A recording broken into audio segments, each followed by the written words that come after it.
Otu aka in the banyo. Angelina pay my money, ka Nigerian government pay our money. Maka na ụgwọ eji anyị na Nigerian gọọmenti aghara aghara. Ekwecha anyị nkwa anaghị eme ya. Ị ka na-eche na ihe adịwago mma ọ dịwaga njọ. Ị ka na-eche na ihe adatụbego ala ọ dịwa adịwa. Ndị be anyị ekene m unu si unu ndewo na mgbede a sọsọ ebe isi ya n'unu mbụ na ngalaba Solid 100.9 FM. Ọ nọ na Nnamdi Ejedu Mbozi ọdụ na 10B Savage Crescent n'ime GRA n'Enugu. Afọ mbụ ozi eji ada na ọfụja ji mụ. Ada ọ na-abịa efe ụlọ ọchị ezi ego gị na awụshi adị m ezu ụlọ adị m ama aka aka m eji m ọchị ezi anata gị ife iji. Ọ bụrụ na ị na-anya n'ife na-eme na soshal midia niile efo na egwu a na-akụzi kịta ahụ egwu agwara ọgwa. Egwu agwara ọgwa.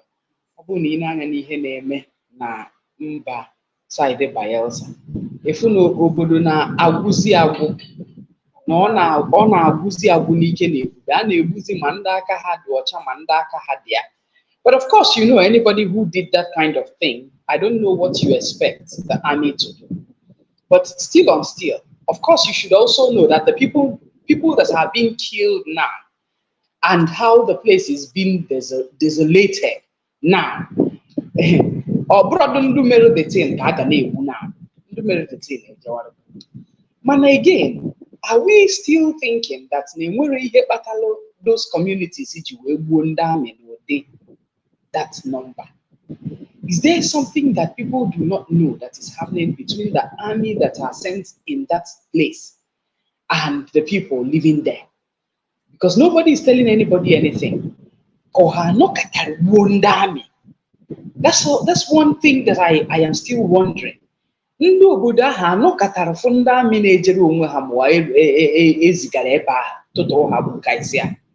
Because they murdered them gruesomely. So, kedu ihe ndị amị mere obodo ahụ ji wee tụtụrụ ndị amị niile to that magnitude because it's never been heard so much that army people are murdered and massacred in that manner. What did they do to that community? What transpired between themselves and that community?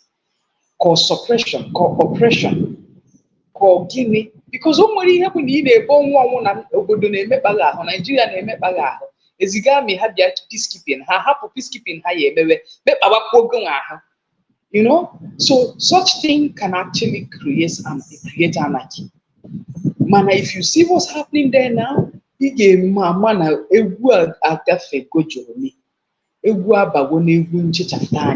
for real. And I'm sure that the people who left, who did that thing will not be there. Right now. Na OD, the same Bayelsa, you know. But I think a serious investigation needs to be carried out because when there any spokesperson of the army in anything, actually, would be not a good to have a woman TV a may hide her hanudi, a cotton on it. So, but I aga no gata n'ime mmehie ka mara wee baa ụba. Jennifer nọ n'ime ebe ahụ, Jenny kene ndị baa. Ndị baa ekene m na ya bụ okwu juru ọnụ.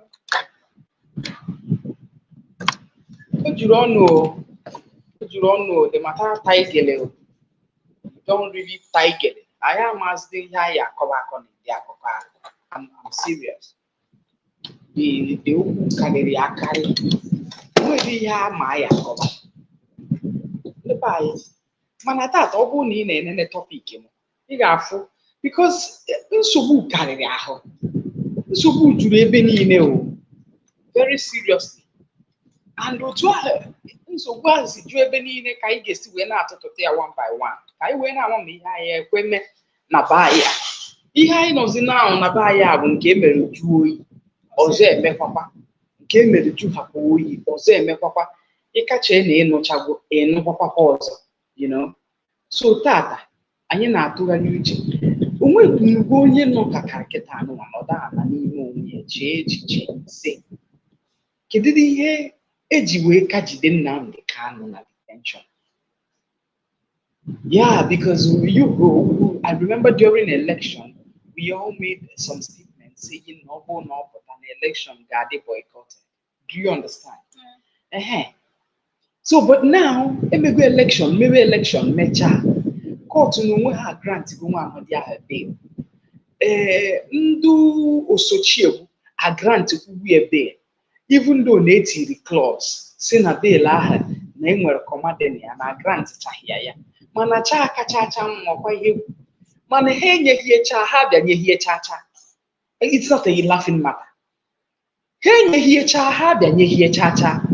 Ọtara o meji onye biko. The thing don't they really tight in it too. Now, alleged unlawful detention.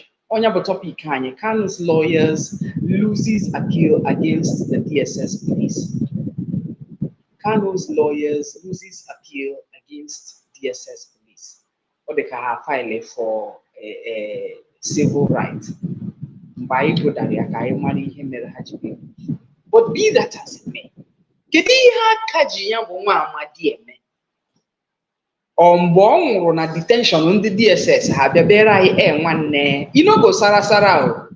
It's not a joke. Ọma ndụkwa fecha onye ọwụ na ya dụbu onwe ya marakwa na ọma adụ fecha. It's not a joke. Mgbe nwa amadi ahụ anọkọtara kọkpụ ya akụkọ, even though the devil is a liar, he may not enwedị ihe oke na-eme akpara isi. Enweghị ihe ọbụla oke na-eme akpara isi. Nwe ihe na-eme, but for instance, mgbe anọkọtara kọọ akụkọ n'isi ya bụ nwa amadi ka Nigeria gọọmenti ga-eji wee tete n'ụra mara na ha eri ego tanksa. Mgbe a created serious pandemonium na Igbo na Hausa na ebe niile n'isi ya bụ nwa amadi, Hausa asigbo hafụ ya bụ nwa amadi, Yoruba say hapụ ya bụ nwa amadi, Igbo sikwo onye ha ihe ha na ọha anwe. But still, I do not even understand what the government or the federal government or the state government or the governors, I don't know who is actually holding that young man in detention. Because DSS is a parastatal that is not even acting just by themselves. They take orders from someone. Yes, they take orders from someone. And people were thinking it was just about the President Muhammadu Buhari, and that's why he's not being released. And that's why the election may not hold if he's released. And he was held practically. And now we finished the election under Nachi go 1 year. 1 year no one on our pie in Achiwago Kitano 1 year. Now make it a mere remember. I go ha where ha. Rikwasara hosi kapadune ma ọ bụrụ na o kwere anyị ngote a na-ejekwe na ha chi anyị a na-achị ọchị na smile. But first things first, why is the young man still held? If you really know the reason why Kanu is still held, I really need to hear it. I think I'm interested. Achọrọ m ịma ihe mere iji wee chee na ọnya ka aka ji wee jide ya bụ nwa amadi maka enwe na election mfụrụ na-abịa on na Igbo. And enwe n'ihe mmasị kịta nwa na ọnya ka ọ ya abụọ pụta kịta ọkaracha mechaa emenube. Karịa otiwekwe mkpubewekwe Biafra nya Biafra. That's the basic thing I know that he talks and clamors about. I don't know if there's any other thing. Yes, Biafra, yes, also we need to also know. Now, his lawyers cast in a half filer for had an appeal in the DSS police. The Court of Appeal sitting in Abuja on Monday dismissed an appeal that was brought before it by Mr. Felix Okonkwo, who is one of the lawyers that represented the detained leader of the indigenous people of Biafra, IPOB, Nnamdi Kanu. Okonkwo had gone to court to challenge the alleged unlawful arrest and detention by a combined team of security operatives that included the police and the Department of the State Security Service. Others that were also cited as appellants in the matter were Iken Nachibike and Okafo Ugochukwu. The trial had in a fundamental rights enforcement proceeding initiated before a high court of the Federal Capital Territory FCT Abuja Abuja accused the two security agencies of violating their rights following their unlawful arrest and detention on September 27th, 2021. They claimed that they were tortured, harassed, and intimidated while in police custody. In the judgment of that was delivered on March 24th, 2022, Justice Samaila Bature found police liable for the unlawful arrest and detention of the appellant and awarded a cost of 2 million against it. However, Justice Bature declined to make any order against the DSS, stressing that the plaintiff did not disclose any cause of action against the agency. Dissatisfied with the verdict, the litigants took the matter before the appellant court, urging it to hold that the DSS was also involved in their ordeal. They further maintained that the 2 million cost imposed on police was paltry and urged the court to award them a bigger amount as damages for the gross violation of their rights. Delivering judgment in the matter on Monday, a three-member panel of the court, in a unanimous decision, dismissed the appeal for want of merit and substance. In the lead judgment that was read by Justice Okungabano, the appellate court held that the appellants failed to establish how the trial court miscarried justice against them. It held that from the video footage that was tendered in evidence by the appellants, there was nowhere that the DSS operatives were found at the scene of the arrest in Anambra State, which was in the house of another lawyer representing Kanu, Mr. Ifeanyi Ejiofor. The appellate court disagreed with the appellants in their claim that the 2 million compensation damages was grossly insufficient.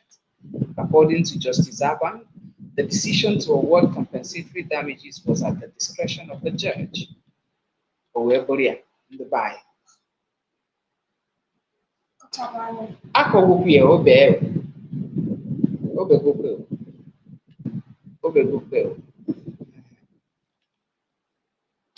Okay.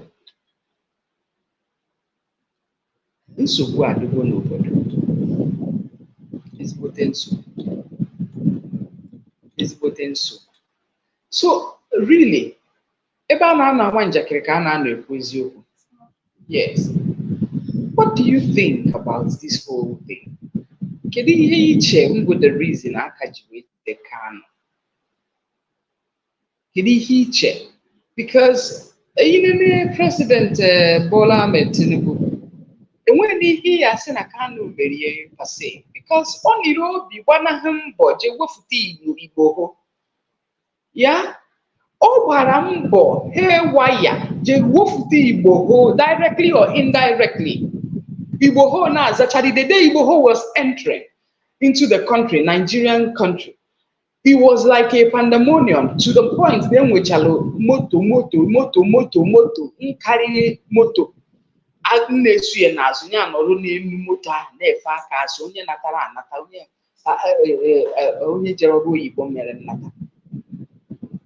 But here we are soliciting for the release of just one man, Unumano, like an eye, ear, nose, mouth of a particular clan and tribe. Why is it like that? Kedu ihe kpatara ya?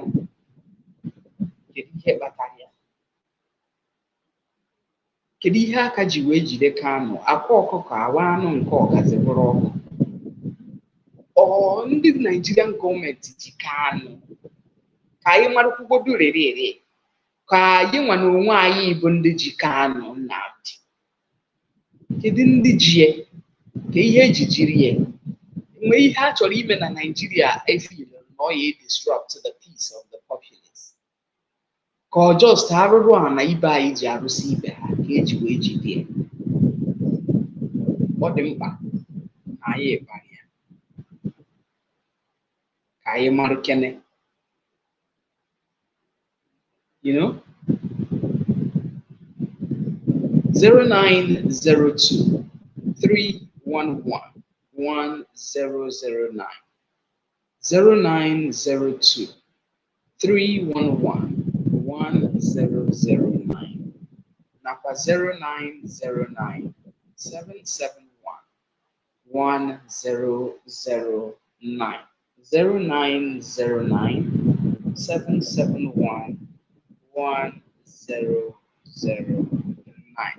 Reports chapter 1 verse 1 okwu gị na ọ bụrụ na ịkpọtụnata igwe redio gị tie ọnụ n'okwu a na ọ ga-ekwe anyị mee ọ bụrụ na ikwu onye nke ọmapụcha onwe ya so ịkpọ anyị ka anyị mara bụrụ ihe eji kachide Kanu a na ọ dị m mkpa. Hello. Good evening. Hello. Ndewo.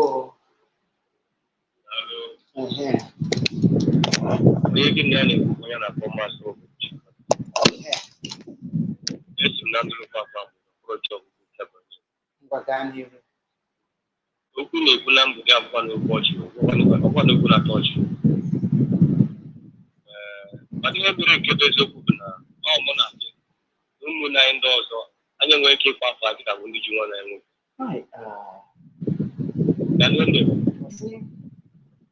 ịma ọ na-agba sọ kata ezi anya were nkirika nkata ugbo ezetere eziokwu ọnwa anyị nwere iji nwa na nwoke ọ bụrụ na anyị chọrọ ka ọ nata akwara na-ekwuka na Yoruba si nwa na nwoke anata onwe ihe ọ ga-ewepụ anyị ma ọ bụ ndị ga-ejikọta ọnụ ndị ọchịchị ma ndị na-azụ ahịa ma ndị ọrụ aka ma okeke ma okafọ ji gaa okebe eziokwu na anyị chọrọ ka ha fụrụ anyị nwa na nwoke anyị mee otu a nwa na anyị gara mana ndị kwesịrị ịga abụrụ ndị na-aga ndị nke gakwa ndị na-aga enwe ndị na-akpa mkpa were ụzọ nke a ma nkọzọ enwere ike ọ bụ maka ihe a na-enweta n'obodo ka ndị nne ebe a ka mmiri nọ kpebie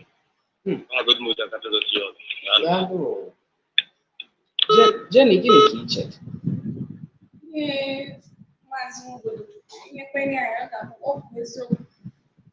Ọ dị ka eziokwu.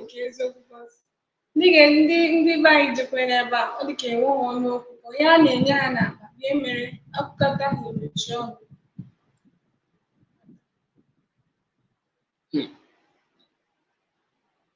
Ihe mmadụ na nna. Hello.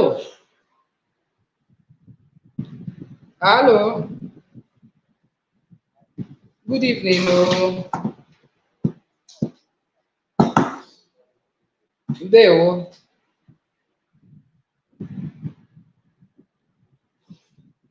Mmadụ aka nọkwa ebe a.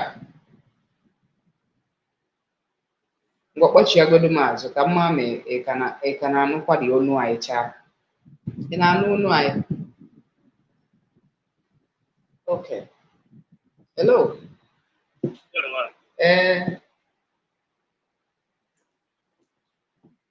Good evening.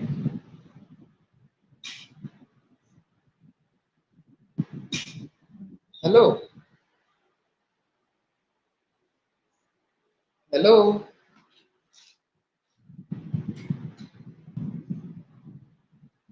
Etikwa na phone na speaker. Hello. Nnamdi.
Ihe anyị na-ajụ ụwa kedu ihe iche mmere aka ji jide ya?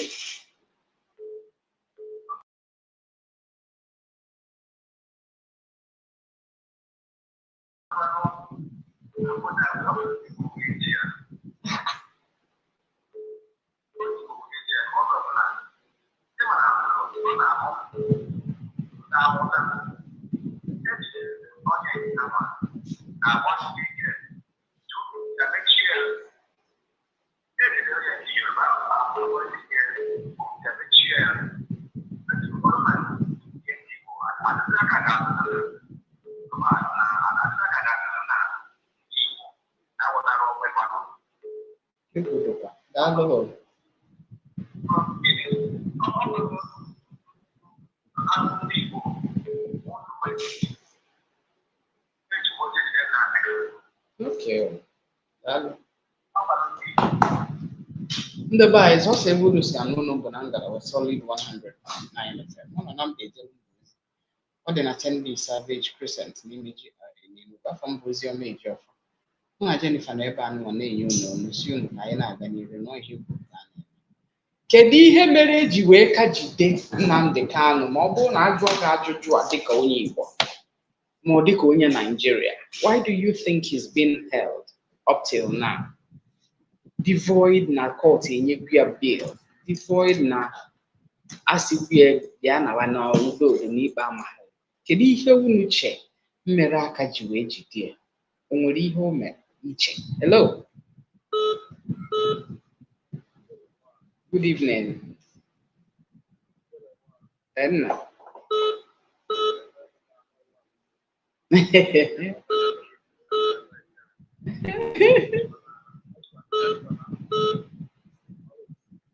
Hey, Enna.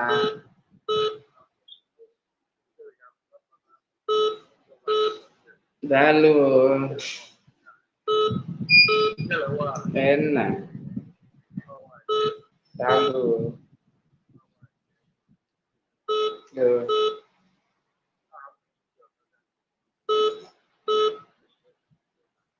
Okay.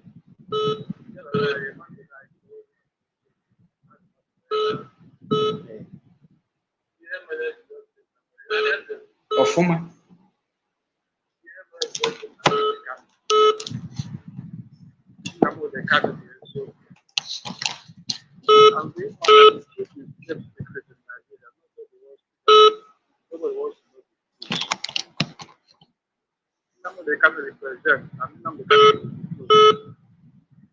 And the greatest fear in Nigeria is coming together and again,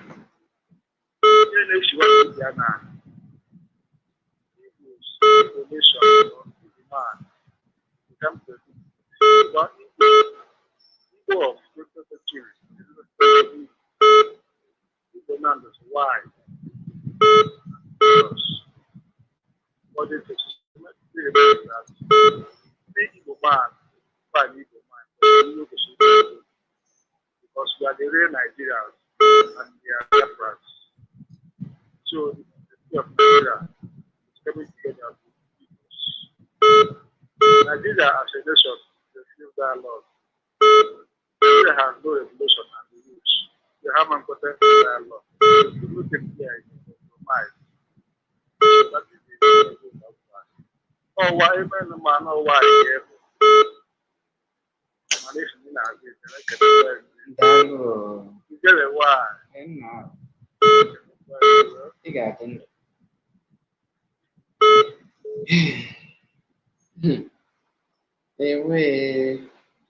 Ọ kwasị ofu onye ka Nigerian gọọmenti na-edile wito ya adụere. So ofu onye Igbo ka Nigerian gọọmenti na-edile wito ya adịkwa otu a.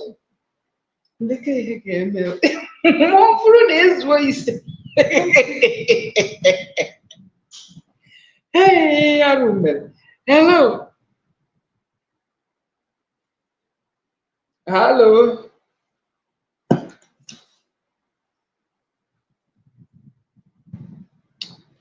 Hello. Hello. Good evening. Hello. Good evening. You don't know why. Ooh. You got them.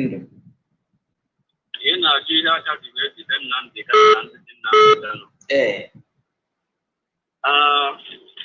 ihe niile Nnamdi Kanu ji wee na ọ bụkwa na ka okwu amụma na nke akwụkwọ nsọ mezuo. Ị na ihe m na-ekwu? Okwu amụma na nke akwụkwọ nsọ ihe na-aga na mmezu. Ụbọchị ụkwa ruoro oge ya ọ ga-ada. Ha jidechikwa enyi ike. Chetakwa ka ọ si wee doo ndị Ijipt mgbe ụmụ Izrel nọ na Ijipt. Ụmụ Izrel nọ na Ijipt ka ọ si wee dị Fero. Ịma na awagodo Fero sị Fero let my people go. Fero shie ọnwụ. Wee kala ha. Ọkpara ha na-anwụ. A na-egbu mmadụ ihe niile a na-eme. Fero debe ntị n'azụ na ọha adị. Mana ụbọchị o ruoro ọgwụ o metara ụmụ Izrel wee na. Otu a ka ọ ga-esi wee dị n'ụmụaka ụmụ Biafra mbọchị a ga-ana. Ọ ga-adị Fero. Ọ ga-adị Naịjirịa ka ọ na nlọ. Na-agafe osimiri. Okwu amụma na nke akwụkwọ nsọ. Were mezuo. Ọ jidechikwa ya ike. Anyị ga-anọ ndụ wee fịa. This is heartbreaking, man. Women, this is seriously heartbreaking. So, like, nobody is even setting the reason in Akajiji there. Are you seeing? And when anybody is saying na no reason Akajiji there, that total mother no, they be an anga na Nigeria. Imecha hapa izu ayashe na obodo zoo. You understand? But idea ya na emecha ihe ka obodo ụmụ anụmanụ jungle. Somebody whom the court has said hafu na onye a ka o jewere onwe ya na ikpe amaghị ya. Under 24 hours afụtashi na ahafụchaghị ya na ahafụrụ ya nwa jai. Ngwa since ahafụrụ ya nwa jai ka ekwenụ mgbe ọ nara bie ka ume na amatazikwere na o nwere nwunye nwe ụmụ. Amatazikwere na o nwere nwunye nwe ụmụ. Onye na-ejere onwe ya mkpe ya n'obodo ebe ọzọ na mba ọzọ na that country kpamkpam eshi ebe ahụ nwụrụ ya nwụnata ya ebe a since ahụ debie nnọọ na ejeja na for nothing. Egwu dịkwa. Hello.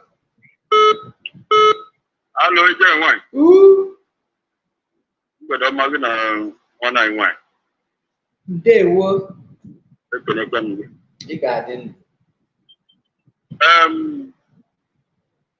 Ya bụ okwu mgbede ọkwa ezigbo eche ka ị jụrụ ya. Eche nwere meaning for ndị nwekwere sense of reasoning. Ndị ajụ ete a anyị amago nke akịrị na mmụọ ga-aza gị very straightforward. Kedu ihe mere eji jidere nwa na nwoke na Nnamdi? Ụjọ. Ọkwa ụjọ. Ụjọ. Ịhapụ ya bụ nwoke ebe ahụ ahapụ na amabeghị ihe nwoke a ga-akpọ ọsụkarị ebe. Ọ kara maka ịka jidegodo ya aka na-emegodo Nigeria bụrụ iburu like ọbụla. Because ọ dị ka ndị baristas na ndị otu ya na-ekwu okwu na-atụ na ịhapụ ya na mmadụ ka nke ọ ga-eme n'ihu. Because otu efere Nnamdi Kanu hapụ ya next year, hapụ ya next 10 years, ọ pụtakwa bidokwa ebe ọ kwụsị. So n'ụjọ ihe ji ha na ha mara ka nwoke maasị ihe ha ga-eme nọọ na o nwetiri ya bụ ọkpụkpụ kwadozi ha n'olu. Ịhapụ ya bụ problem. Jidekwe na ya, anyị nyere ha jidere ya, ọka akwụkwọ ya ka anyị tere ha dịka unu jidere anyị nwa na nwoke nke edewe na ya. Ọkpọkọzie ya, agwazi Nigeria ka na-eme. So ihe anyị na-ekwu ofe abara gịnị n'oge ji ha maka ịhapụ ya ịnọ na nsogbu. Iji ekwenye ejide ịnọkwu na nsogbu. Ekwugo n'ikogoro iri shidere obodo Nigeria since how many years now? Eji ya nwoke. Ịhapụzi ya hapụ, o wee wesigo taa ka ya chọrọ ịkpọrọ na Nigeria gbọbụzi kwa. Kama na ya Tinubu, ya bụ only thing ọ ga-empe ya hapụ n'ebe ọ nọ. Ịtọpụrụ anyị ka o were ndụ ya gawara onwe ya, jee letewe famili anyị. Mara m iri ji I'm so happy. Thought is so happy. I'm more better than you. I was among the mother on me. He said that he is a picture and is going to get me. I don't know how you put it. You go pay me. I want to know what again. I know not to discharge. I appreciate. Oruo n'ehihie malamishi na discharge ya appreciate ye na also discharge. You watara. Ishi mukwu ogene. It's not a joke. It's not a joke. This thing has even turned into something else that I do not even. Madi Japan ekwu hi onu n'obodo. Eziokwu ka nna agwa unu. Madi ye mekata ihe ekwu hi onu n'obodo a. At noon, ke discharge the man appreciate. By 4. Ashikwazie na also discharge na appreciate. You know? But I don't even understand. Ha, good. Mana agwara ngị na onye Chukwu degoduru mee ya eze, ịma na eze ka ọ bụ. Nwekwa ihe anybody can do about it. That's the truth. You can only try to frustrate people sometime, but not all of the time. Ike mozim na ndewo ị na-egekwe ntị. Ọkwa ị na-egekwa ahụ. Ị na-egekwa na-abịala gị na ngalaba Solid 100.9 FM. Ma ọ kụrụ elekere 5 ruo elekere 6. Gị na Oziọma Ejiofọ. Tata Jennifer som nọdụ n'ọgbọ na-atụgharị uche ka nsi atụgharị uche na-elegheri anya ka nsi elegheri anya wee na-ajụ ajụjụ dị oke mkpa. Why do you think Nnamdi Kanu ka ji wee nọdụ na detention ndị DSS? Enwere ihe Nigeria chọrọ ime ha filere na Kanu ga-evute ọgbata uhie ma ọ wụ na ahafia? Why do court say a thing and not follow it up to the best of their ability by setting the young man very free and free indeed? Kedu ihe eji eme ndụ nke anyị discovera ma mgbọ ma egbe na be ha bụ ndị bụ Igbo has gone, tried, nọdụ detention and out and back like in a twinkle. Everything emegbachago na ndụ Igbo ha. O jechago nata, o jela yoku. Ndụ Nigeria ka na-aghọ aka n'ike echi. So why is he still held? Is there some reason he is still held? Is there something he needs to pay that he hasn't paid? Are there people that are scared that when he is out, he's going to devour? So why is he still held captive? Is there something about captivity that they think he ought to be in there for them to achieve? Because Kanu, I'm sure, will be wondering why their father is still being held. If me, as a citizen of Nigeria, is still asking the question why the court has discharged the guy and he hasn't touched home, and they've been silent. They've not also told us why he's been held, or if they've reversed what they've said.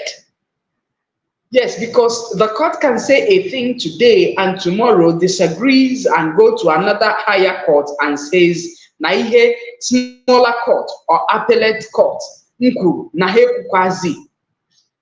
So why is the young man still held and nobody is saying anything? 0902-311-1009. Now 0909-771-1009. Hello. Hello, you know what? Ooh. You know what? Good evening, man. Good evening. Half I'm with you, the rest of my Wakadi. and I'm right. Like one make That looks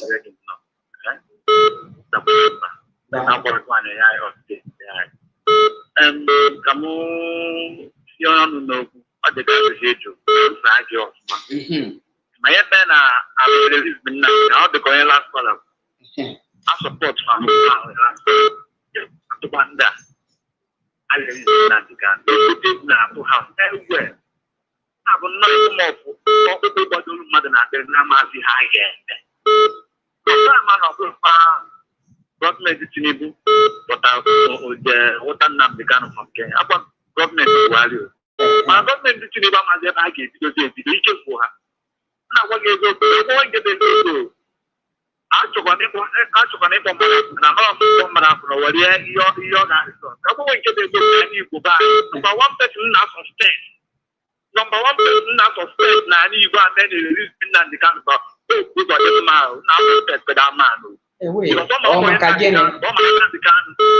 ọ makwana Nnamdi Kanu na-ererize Nnamdi Kanu na Nnamdi Kanu ga-eti ya mgbe na-arụ ọ makwa nke ahụ ọkwa underground work ọ na-arụ federal gọọmenti na-akwụkwa gị nke bụ eziokwu na-asọspekt daman of Imo steeti n'ala Igbo ya bụ onye gị na-asọspekt na Nnamdi Kanu ka nọ na DSS ahụ akwụkwọ nke bụ eziokwu mana ebe ọ dị taa egwu na-akwụ ha ahụ Nnamdi Kanu na-enweta afịa ekwukwe Nnamdi Kanu ọ ga-ekwukwe mmụọ ị na-ama nke na ọtebe isi abịa na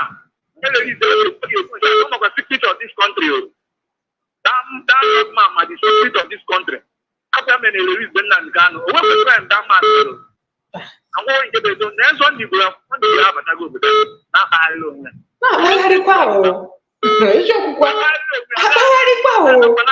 gwakwa nwanne ya nwoke bụ president Tinubu ya hafụkwa Nnamdi Kanu na onweghị ihe o mere n'ọkwa ihe ọ na-achụ ka dị gaa na-achụ egbudo Igbo ha kwuru ihe na m nụrụ ya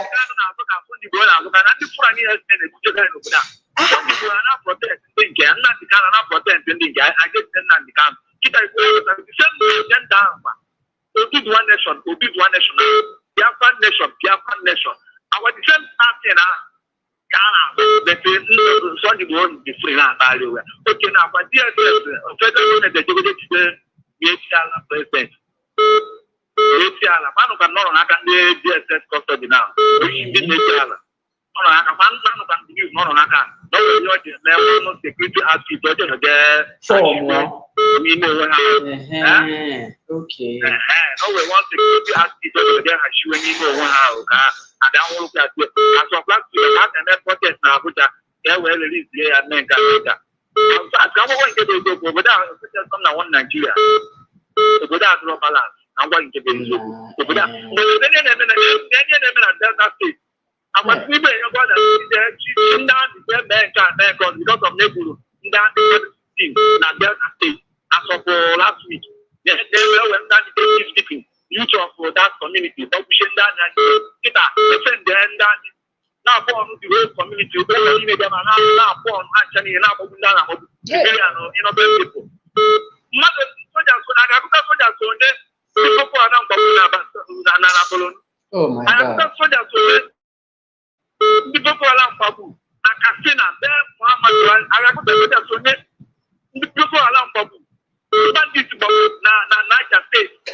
How many communities, how many villages that terrorists conquer?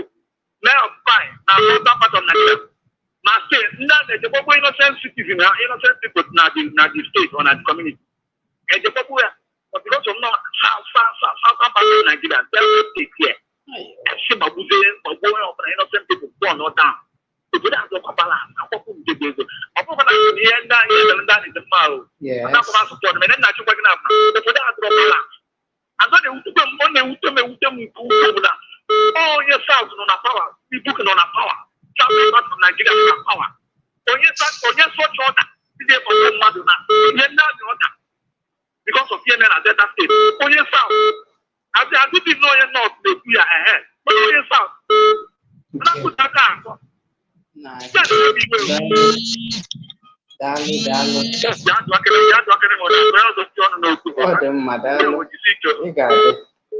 Ndị be anyị ka ọ dịkwa na ka anyị afọrọ mana anyị fechara afọ mbụ oziọma eji ọfada na ọfịja ji eme ọnụ adọ na abịafọrọ ọchị ezi ego ga-awụshi ebe isi n'ụlọ m bụ na 10B Savage Crescent n'ime GRA n'Enugu. Ọ gakwara ọ gara ihe ọbụla dị mma si mebie and onye ọbụla dị ndụ maara eziokwu. Onye ọbụla dị ndụ maara eziokwu. Ịghọtago? Ọ bụrụ anyị na-eme onwe anyị, anyị onwe anyị maara eziokwu. Ọ bụrụ ndị ọzọ na-eme anyị, ndị ahụ n'onwe ha makwuru eziokwu kama na a gharakwa ndụ kpaa ka onye iro ebi. Udo dịrị ndị be anyị, jeni kene ndị be anyị. Ndị be anyị ekene m. Ka ọ dụnụ ka anyị rapụ unu n'aka ndị ga-agụ news ka ha bịa soro unu gụọ news ka m nwa jebekwara onwe m ka m si ejekwa maka na ọnwa ntị n'ebe a nwa ntị n'ebe ọzọ wee dị ka anyị